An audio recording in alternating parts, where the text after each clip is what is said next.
from the developing world itself. That, I think, is an important grouping. And we may see soon some more prominence of IPSA. BRICS, well, we come back to also this grouping of countries, and we have here representatives of the BRICS Chambers of Commerce. And we just came out of a meeting in Ufa. It was a major meeting. I think it consolidated what was achieved in Brazil last year, mainly in terms of setting up a new development bank and a contingent reserve arrangement that seeks to diminish the kinds of fluctuations that you may see in between the trade of those countries, in having a kind of an arrangement that will allow for their own currencies to diminish the kinds of fluctuations that you may see. And the New Development Bank is a bank that will, to a great extent, supplement the institutions that exist today, like the World Bank, in financing mainly infrastructure development. So we see now a real, tangible engagement on the part of the BRICS countries in contributing to those institutions. In 2013, they had a combined GDP of 15, almost 16 trillion US dollars. So that's about 21% of global nominal GDP. This has, I think, increased a little bit since then. It's about a quarter of the GDP of the world. That's not something to be really, I mean, it's really something very significant. And the NDB, New Development Bank, and the contingent reserve arrangement will supplement what already exists in terms of financing and of stabilization of trade between these countries. There you have the breakdown in terms of the contributions to the New Development Bank, $10 billion each country for a $50 billion initial contribution. So you have there, I mean, despite the differences in the size of the economies of these countries, they all contribute an equal amount, and they have come up with an arrangement whereby the bank will be set up in Shanghai in China, but will have as a newest first director Indian Mr. Kamath. And well, you see that the contingent reserve arrangement is a little bit different, because there you have, depending on the size of the economy, you have more or less contribution there. Brazil, Russia, and India at 18 billion, China with much more, 41, and South Africa with less, 5 billion. All that makes up $100 billion, but that will give a kind of a cushion for possible fluctuations in the trade and in the relative amount of reserves between the five countries. So that's another major achievement that we see consolidated in Russia and UFA this year.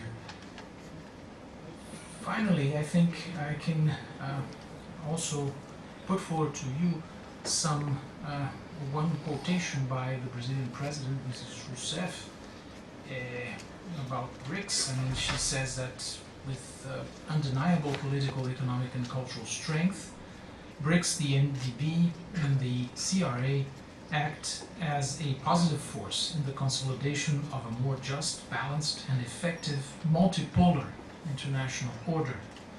The initiatives created by BRICS will have a decisive role and will contribute much in a constructive way to this new moment in international relations. So we have there the idea of a multipolar international order and more balanced international relations, which is part of the aim of setting up institutions such as those.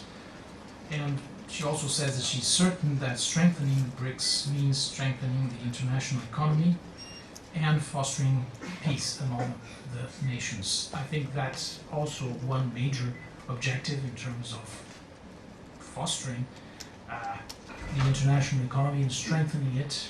BRICS today has really major economies there, and even though they may have their fluctuations as Brazil is undergoing now, the prospects, I think, clearly for growth and for development for the world in the coming years lie really in those, mainly in those countries. So with that, I conclude my remarks and also conclude with an image which is maybe better known to you of Brazil, Rio de Janeiro, my hometown. I hope that one day many of you will be there and visit it. So thank you very much.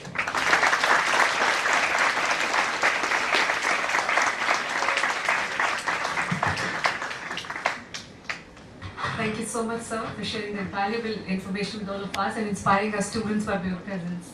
I would request you to please remain on the stage so that our audience can put forth their questions and benefit from your enormous knowledge.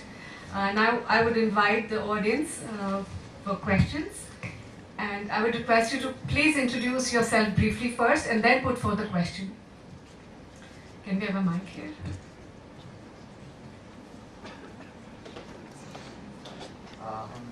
First year PGDM 2015-17 batch student. So my question is, there has been a possibility of introducing a BRICS university. So what kind of student and faculty exchange program should be there that will benefit the students? Thank you. Thank you very much for the question. I think that's one idea that will eventually develop.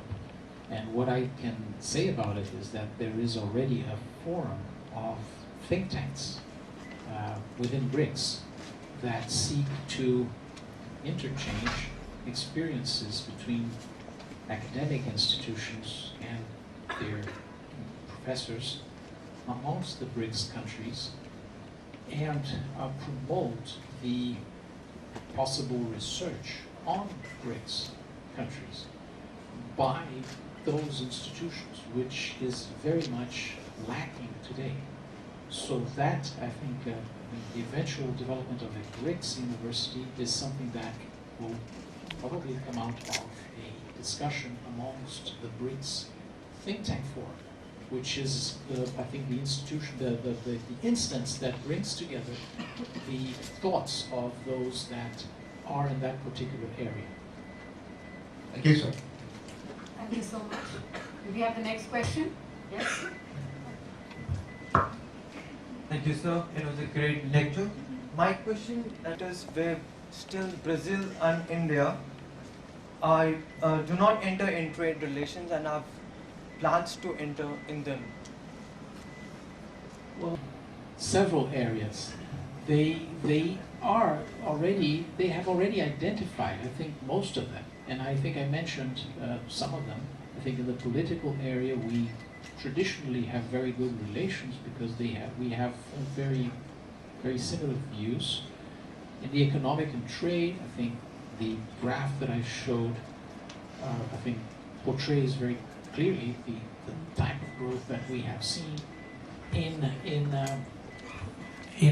investments, I think that also with what we're seeing is an upsurge, particularly from India to more from India to Brazil than from Brazil to India yet, so far. Science and technology is another area, and that's a very complex area because it sort of involves not just academic institutions, but also research institutions that are sometimes promoted by the government. And we have within science and technology a whole array of areas. This country has been, for example, very active in pharma and drug research, and actually we share the same types of policies in terms of breaking patents and having pricing policies that allow for the population to access those medicines, generics.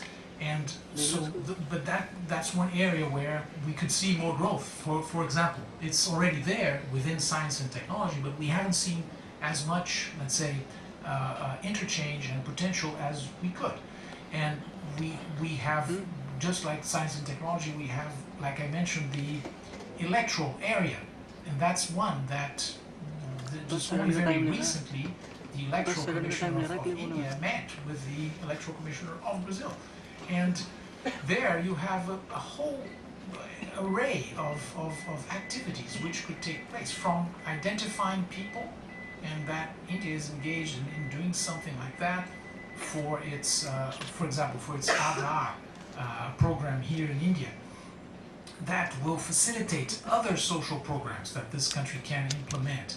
That is not completely unlike what we have in Brazil, even though there are differences, of course, but we haven't cooperated very much on that.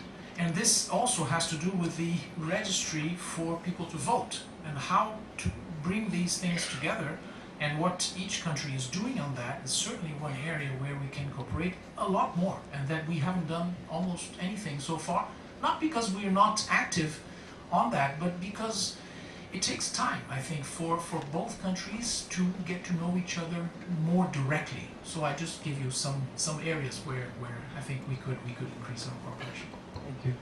Thanks. Thank you. Buses in Delhi have this, many of them have Marco Polo, that's a joint venture with Tata.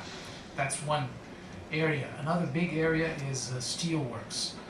And actually the largest Brazilian investor in India is a group called Gerdau from the south of Brazil. There's a big steel maker, they're global, and they are in the south of India, in more or less halfway between Bangalore and Hyderabad. And they have they initially teamed up also in a joint venture with Kalyani Steel, but more recently they have bought their parts, so they have around $500 million invested here. So it's a big company too. And we also have a big company called WEG, also in the south of to the south of Bangalore, in a place called Hosur. That's where their plant is, and they make big transformers and turbines and that kind of equipment. So let's say I just gave you three to give you an idea. Brazilian companies here are usually large companies that are involved in big sort of big things, but let's say there is a lot of interest too in not just in niche, what's called niche markets, and a good example of that is a Brazilian maker of automated teller machines, ATMs, that set up a plant in Jaipur. It's called Perto, which means close, and they have they are like they're not too small, but they see a big potential in this country because of the possibility of the banking sector becoming much more decentralized and much more and attaining many more people. So you have this beginning of a movement of certain Brazilian companies that are competitive in one specific sector that are beginning to look at India as a big market and with big potential. Thank you. We would like to invite a few more questions from the audience. Can you please pass the mic to Smita Sharma. So, what business avenue would be between India and Brazil? I'm sorry? So, what business avenue would be between India and Brazil, and which industry from Brazil is willing to invest in India? Okay. Well, I think the previous question more or less answered that in terms of the big steelwork, Gerdau and the WEG, the big machinery. We haven't yet seen, let's say, Brazilian retailers coming into this country in a big way. There was also some Brazilian shoe manufacturers that were also installed in the south of India, but they usually use their India platform for export more than the internal market. We're looking at that. Also, the Brazilian agricultural business is very interested in India, and not just for grains and for foodstuffs, but also for, let's say, poultry and that kind of activity. Then there are some technical issues still here in terms of cold chain and things that need, let's say, some types of infrastructure that will need to be in place for these big Brazilian companies to come. But I think agriculture is definitely one area where we will probably see a big growth, because it's just, well, at least the people from the industry explain that as a country grows, the quality of the nourishment for people also grows and becomes more sophisticated. And at one point, the country really needs to import part of their foodstuffs. And in the case of Brazil, it is capable of supplying the types of grains that this country consumes a lot, like pulses or other types of grains. So we do see a big potential in that field too. Thank you, sir. Any other questions? Yes. So my question is the new development bank proposed by BRICS. So how it will benefit India? Well, I think it will benefit India in the sense that it will be another source of financing for infrastructure development. As far as I know, India has borrowed as much as it can in the international institutions such as the World Bank. So a new institution will open up new sources of financing for India. So that's how I think how the new development bank may benefit India. I think it will benefit all the BRICS countries and possibly other third countries as well, depending on the types of integration that you will see in a particular infrastructure project. So I think that's how India will benefit from having a new source of financing for its infrastructure needs. My name is Shubhankar Srivastava, and my question is what Brazil is doing to understand Indian business culture and what are the major difficulties? Both countries in reality do not know each other very well, and that includes business practices. They're not very familiar with the kinds of practices here or in Brazil. But if that is not very good, the good thing is that whenever you have business people from Brazil or from India, I think, going to each other's countries, they connect in a very, let's say, not very difficult way.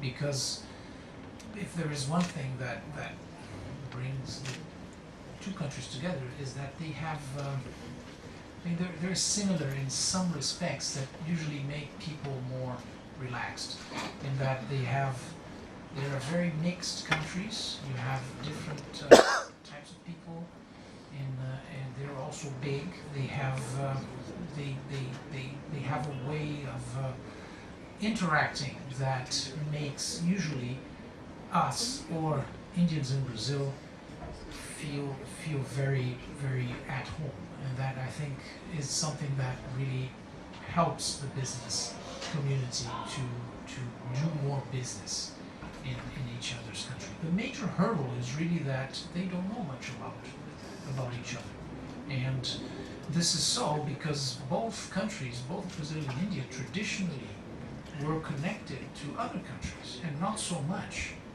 directly between them. So this is something that is an ongoing process, and as much as they get to know each other, they definitely will do a lot more business. Thank you. A better market here in terms of size, at least. Well, Brazil is also a middle-income country, so many goods are, I think, that are sold here could also be sold in Brazil. It's just a question, in that case, of facilitating the access to both markets, and both countries can do a lot more there. They have essentially what regulates the Brazilian-Indian trade is an agreement between India and Mercosur, which is the common market that unites Brazil, Argentina, Uruguay, Paraguay, and more recently Venezuela. And that is a joint project of integration of a customs union between these countries. And this bloc of countries has an agreement with India that allows for certain products, a range of products, to have direct access to each other's market. This can be increased, and there is a government effort to do that. Of course, as everything else, it takes time. It's not done overnight because you have several sectors in both countries that are very concerned about competition coming from other countries. But we have I think this country is very competitive on many areas. I mean, pharma, for example, is one example that India has been exporting to Brazil. Textiles, this country is also very competitive and exports to Brazil, and many other types of semi-manufactured goods. Like I said, I think what the challenge here is to have a trade that is more value added, that we have more technology. And Brazil also has raw materials, but it also has very advanced technological goods like aircraft, for example. Embraer is a Brazilian company, is one of the major aircraft manufacturers in the world today. And that's one area where I think a lot of exports from Brazil can come to this country, particularly as it regionalizes more. And Embraer has specifically the types of aircraft that can adjust very well to the smaller hubs that are being put in place in India. So you have there